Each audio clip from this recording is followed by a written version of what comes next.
Get ready for Mind Shock with Dr. Ron Dalrymple, the premier podcast in the world, bringing you hidden truths about your mind's incredible powers. Get ready to free your mind.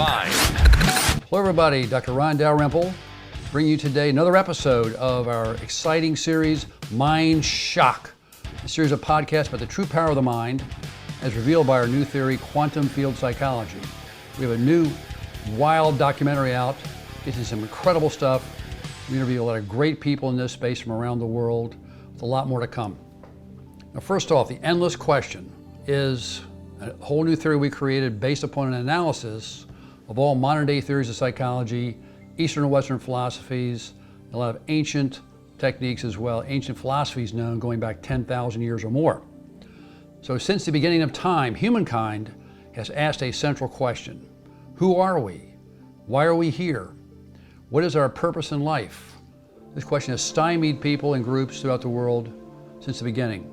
The endless question is a 2-hour documentary about this new theory that bridges the gap between science and spirituality, known as quantum field psychology. Now, this gap has plagued and intrigued mankind, again, for millennia. This film is about the transformation of consciousness from the confused state that has plagued mankind for a millennium to a realization of an advanced state of being and the power, about the power inside all of us, waiting to be unleashed, hungering for its final birth into this world. Think about that. We have vast powers inside us, unknown to mankind, which we can unleash once we learn how to. QFP, we call it, quantum field psych, applies quantum physics and topological mathematics, don't be confused by the big word, we'll get to that, it's very simple, to the major theories of psychology, creating a new paradigm that integrates all these fields together and goes way beyond them. What's amazing are correlations between the concepts of quantum field psychology and various scientific and spiritual principles, which is what we're addressing today. One of the basic propositions of QFP is that the mind is an energy field that transcends the physical brain. Think about that. This is a reversal of the usual thinking. We normally assume that the brain is superior, the mind is a subset of the brain. We're saying no, the mind transcends the physical brain. So axiom 1 or proposition 1 is given by the Fourier wave. The Fourier wave is W equals KAP, or W is waveform, K is the spatial frequency, A is the amplitude, and P is the phase. So we're saying that thought waves are projected from the mind following Fourier wave analysis. Thought emotion waves manifest as sinusoidal Fourier waves expressed as an integration of these, which we combine all these together like KAP of 1 up to KAP of n, so that every thought you give off sends off energy waves of a complex nature to the world around you and affects your physical body. Thought emotion waves transcend and project beyond the human brain, generating its own pilot wave that travels through space. This parallels de Broglie's 1924 concept that a pilot wave is attached to every particle of matter, a theory quickly adopted by Einstein in those days. We're saying it also applies to thought energy. In an 1899 interview, which has been debated and contested, Nikola Tesla said many things that agree with our concepts at QFP, such as the mind is energy that lives beyond the brain, memories are stored as light energy, and many other concepts we'll get to. Tesla said that if you want to find the secrets of the universe, think in terms of energy, frequency, vibration, which is what we're doing. This consideration is used if we regard the wave as a linear or spherical projection from the mind, which then leads to topological projections from one space to another. So we're saying the mind projects energy from one mind to another and to the world around us physically and projects into space. And as we develop instrumentation over the years to look at this, these concepts will be proven. So we're looking to do a lot more empirical analysis of this. The important principle here is that much of our perception is based on projection, or what we project onto the world around us. So much perception is projection. We often think that seeing is believing, but what's also true is that believing is seeing. So we believe to be true, so we tend to see in the world around us. Each dimension of thought is given by an integration of these waves, where we sum up the KAP of I up to KAP of n as n approaches infinity. This means that every thought wave projects many complex waves as a part of it. For example, think about how you think of the word car. Some people think of the color. Some people think of the drivetrain, the motor, the power, the horsepower, the speed, the acceleration, the tires, how cool it looks, how fast it runs. Some people think about transportation. So many dimensions of thought go into the concept of car. And all these projected waves make up that dimension of thought about car. This simply means that many thought emotion waves are complex waves, again composed of numerous Fourier waves. So you see an integration of many different sine waves coming out from the mind. So each thought wave is a replication or representation of many different levels of those thought dimensions. Okay, now in other words, we project a wide range of thoughts and emotions constantly, a wide array of frequencies, until we learn how to control and focus our thoughts. So we project out whatever occurs to us, not realizing we're doing so.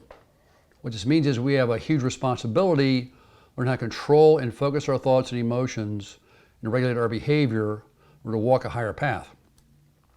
Again, more examples of energy waves projected from the mind, where we see shells of energy projecting spherically out from the central core of the mind. We also have a lot of lemmas and axioms in quantum field psych. Now, these are a bit complex for most folks, so the book Quantum Field Psychology, which this is based upon, is really more for engineers, physicists, mathematicians, medical doctors, people with a strong scientific background to understand it. But we have other books which make it much more simple, such as The Inner Manager is a mind development course in itself. All these are on Amazon. And the film, of course, The Endless Question, is on Amazon and on Vimeo.com, which explains these phenomena. Tesla also said that once scientists begin to study the mind as energy, more progress would be made than any time before in history. That time is now. This research is coming out now. This stuff is really exciting. The world needs this energy, these ideas now, folks. The world's in chaos. We need to wake up and get busy elevating our thoughts, our emotions, our behavior to help this planet and to help this entire human race. Like a central core nucleus of energy projecting outward, projecting out light energy. This is light energy. Really cool stuff. Tesla further said that keeping a state of ecstasy at all times allowed him to access the higher mind within to discover his great inventions. So he elevated his thoughts to much higher frequencies of thought and emotion to find those ideas. So you might think about a pyramid of energy, where at the highest frequencies, at the very top, the apex of the pyramid, is a world of abstract thought, where you obtain these ideas. This is where they come from, because that level connects much more with the spiritual levels. This parallels the story of the prodigal son, the ancient story, where the prodigal son leaves the father, symbolic of the divine father, who then enters riotous living, drinking, running around with wanton women, and wakes up one day in a hog pen and broke, his clothes in tatters, and finds himself eating a cob of corn. It's been chewed upon by the hogs. He realizes, oh my, what have I done? So he returns to the Father, or to divine mind symbolically, where he encounters and is given then all the blessings and goodness of the Father.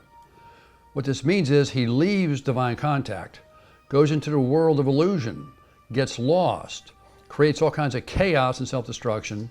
When he returns to the divine Father within, he reconnects with that power, that energy, that insight, can elevate himself to a much higher level of consciousness and creativity. These powers and lights then flow through him because he is back in contact. His brother objects to his return and blessings out of jealousy. The brother is symbolic of the ego. The ego mind blocks the higher consciousness from coming through.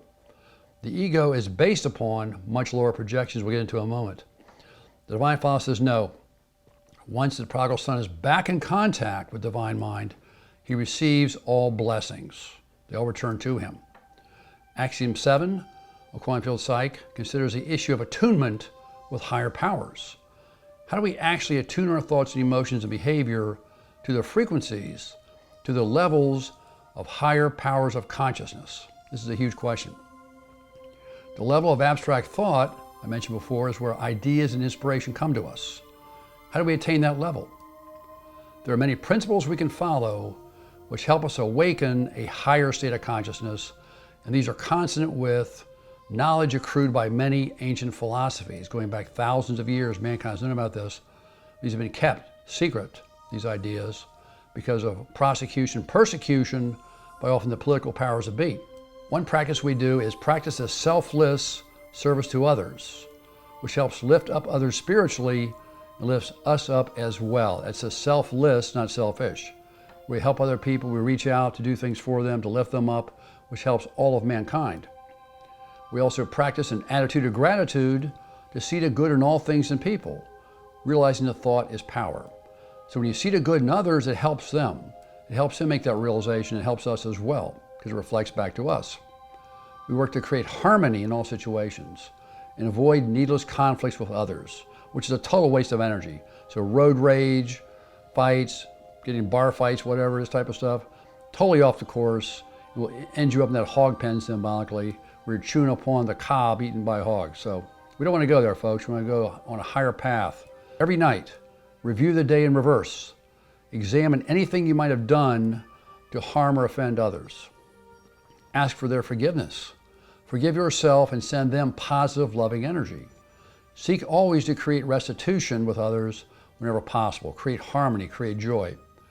Examine all the things you did well that day and reinforce those events, again sending positive energy to all involved, and reinforce yourself to condition your positive behaviors as habits. So we'll make habits of these thoughts and emotions on a daily basis. Visualize each night what you want to accomplish the following day. See those things happening perfectly, beautifully, with ease. You will help make them happen.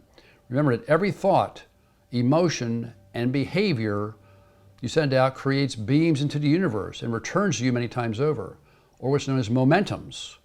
Momentum is mass times velocity. The mass of the thought energy projects outward, a certain velocity, the speed of light or higher, and returns back to you in manifold forms in many different ways we often don't see. Our greatest responsibility, therefore, is to live by these higher precepts and not to violate them, for to do so is self-destructive.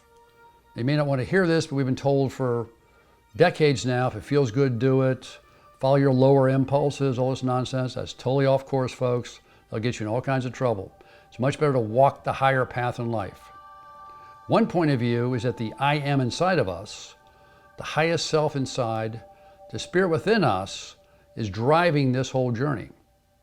And the purpose is for us to become more divine, to become able to apply every power of the universe.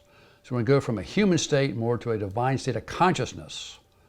Axiom 8 of quantum field psychology states that in this process of transfiguration, we attune our thoughts and emotions to higher frequencies, allowing us to transform who we are from more of that human state to more of a divine state of mind and being, toward our true nature. We're going home, in a sense, in terms of consciousness. Moses, Christ, Buddha, and Krishna, and others all manifested a higher state of consciousness by connecting with the divine mind. They communicated with it and allowed the power to flow through them to manifest in their lives and to affect the world. So the conscious mind and the superconscious mind become one. And what came through them was enormous, unlimited power, light, and creativity. Remember all the synchronous sine waves we showed, where the amplitude and power of the waves increase enormously. So if you organize your thoughts and emotions into pure, loving, divine thoughts all the time as best you can, you're creating higher and higher amplitudes of energy. So more energy flows through you to make things happen of positive nature. But we must be careful not to sink to a lower nature and misuse the energy, because then it self-destructs and it harms us and others. So by contrast, the law of attraction alone involves the lower desire body in some cases, where we attempt to attract to us things of matter. This takes us into materialism, where we desire to possess more things. What actually occurs is that we become possessed by what we think we possess. This is what is meant that the love of money, not money itself, but the love of money gets us in trouble. The love of things gets us in trouble. Because things cannot give us joy or happiness. You want to have things, sure, but we can't become obsessed with it.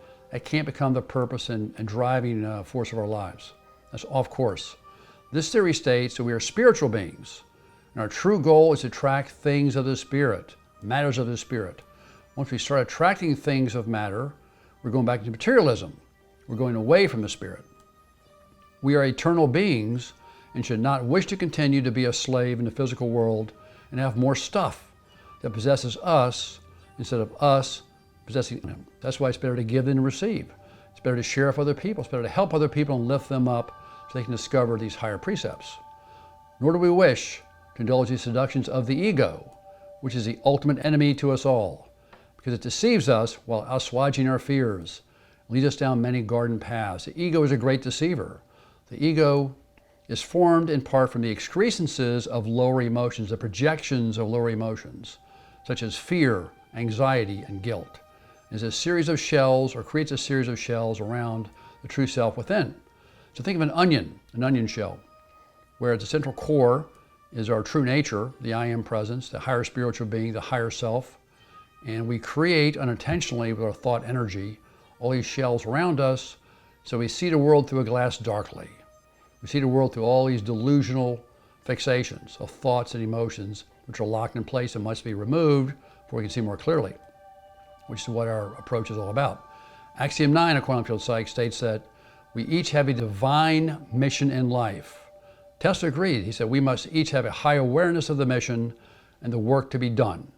He was a man certainly devoted to higher precepts and to helping all of humankind with his brilliant inventions. Our ultimate mission is to find a path that leads to eternal life, which involves training yourself and helping others. It involves changing your life. It involves letting go of the superficial. Remember, this film is about the transformation of consciousness from a confused state that's plagued mankind for millennium to a realization of an advanced state of being and power inside all of us, waiting to be unleashed, hungering for its final birth into this world. Is what Paul meant when he said that every day he worked on the constant renewing of his mind.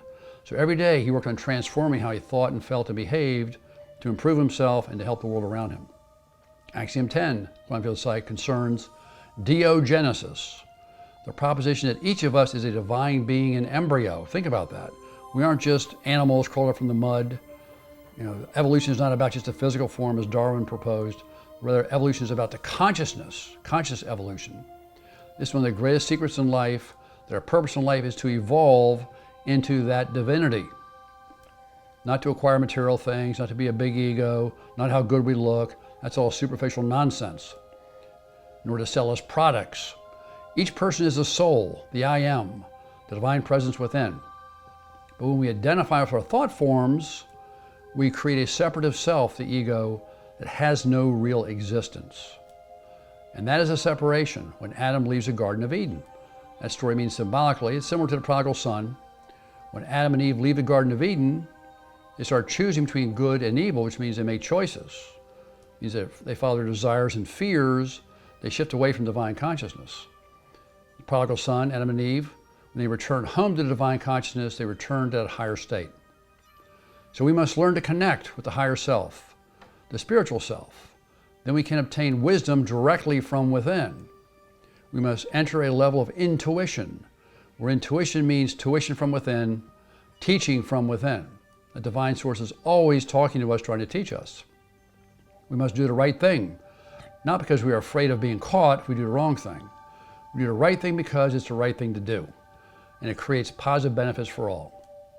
To summarize, under Mosaic law, more ancient law, focused upon cause-effect relationships, which are needed to teach people at the time.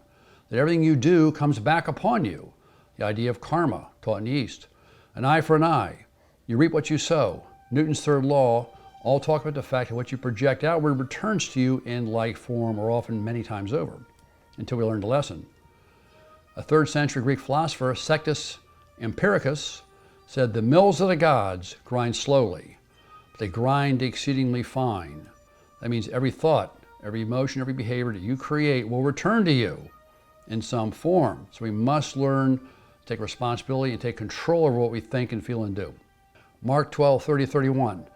Love the Lord thy God with all your heart, mind, soul, and strength, and love your neighbors as yourself. This means love that higher power inside yourself and inside others to help awaken it. Your thought energy helps to awaken the spiritual self of others and helps enormously the planet. Ancient Hindu concept, namaste. I salute the divinity inside you. Try seeing divinity in everyone you meet. Realize it's there. They may not see it, but if you know it's there, you can help them awaken to it. Psalms 82:6. When David said, I said you are gods, you're all sons of the Most High. What did he mean? He meant that power is inside all of us who must awaken to it. And in John 10:34, later on, Jesus answered them and said, is it not written in your law, I said, ye are gods? Same concept, same thoughts. That we all have that God power inside of us, we must awaken to it and bring it forth. Now, how do we expand our consciousness to a more divine state? Again, we perform a selfless service to others, always helping others.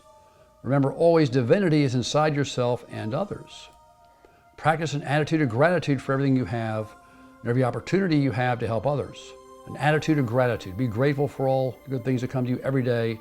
Not an attitude of lack, of wanting, not an attitude of self-pity, poor me, it always happens to me. This is all nonsense.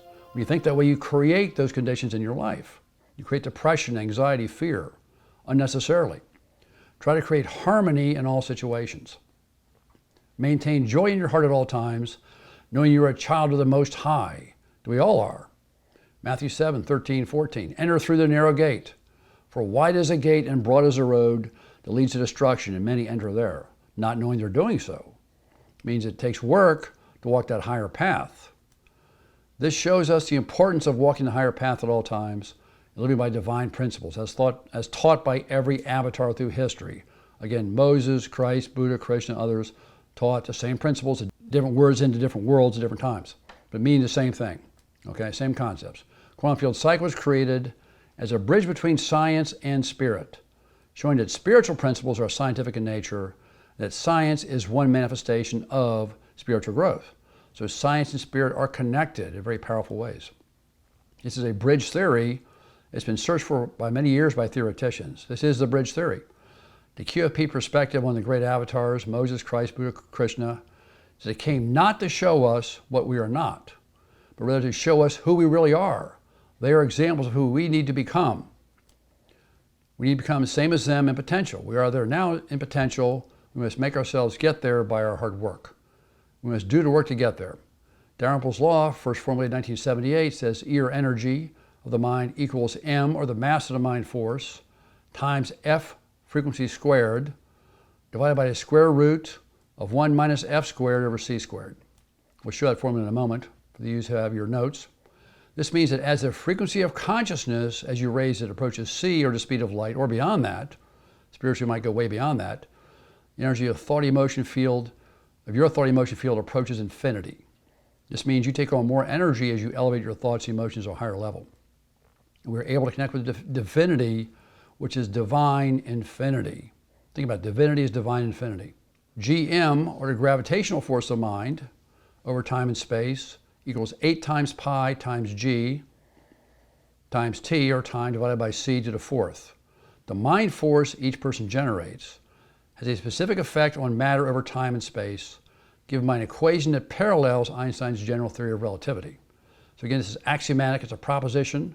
We want to have research, we're trying to generate more research around the world of an empirical nature to validate these concepts. Okay, the recursive function theorem states that what we project forth in thought, emotion, and behavior returns to us in myriad forms. The manifold theory states that as we transform our experiences into light, we ascend through many octaves of divine consciousness. We're doing research currently on quantum field psychology 2, examining the parallels of human thought, emotion, and behavior to electromagnetic fields, including Maxwell's equations. Quantum field psych 3 will examine atomic and molecular structure in terms of energy fields, covalent bonds, and intermolecular forces. The energy fields of the universe, which in part is affected by thought energy. So a unified field theory, which quantum field psych is, must incorporate the power of mind and integrate all things together. Quantum field psych does this. For those of you who read it, the scientists out there, it's too hard for some folks. Learn the other concepts from the film. Again, The Endless Question, Quantum Field Psychology, The Inner Manager, I Love You God, 8 Days of Creative Power. All these books are about these concepts. They're all found on Amazon, these books and films. So go there, check them out. Check us out. We'll be on YouTube. We'll be on Facebook. We'll be on LinkedIn, all over the place. So check these ideas out, folks. These concepts are sweeping the world. The world is waking up these higher thoughts. We need to get busy and do this because the world is in trouble. The world is racked by chaos, by depressions, by wars, by anxieties, by fears, by politics. We need to straighten all this out. We do so one person at a time. This is Dr. Ron Dalrymple signing off for a Mind Shock, our series of seminars and podcasts about the power of the mind, as told by quantum field psychology in our new film, The Endless Question. Check out social media. Be sure to share and like with all your contacts, folks. We get these ideas out to the world. Most important now, help the world wake up to a higher state of consciousness. There's no time like now. There's no time like the present to begin forever. Thank you. Peace out. This has been Mind Shock with Dr. Ron Dalrymple. Be sure to like, share, and subscribe to future episodes. Check out our website for more content.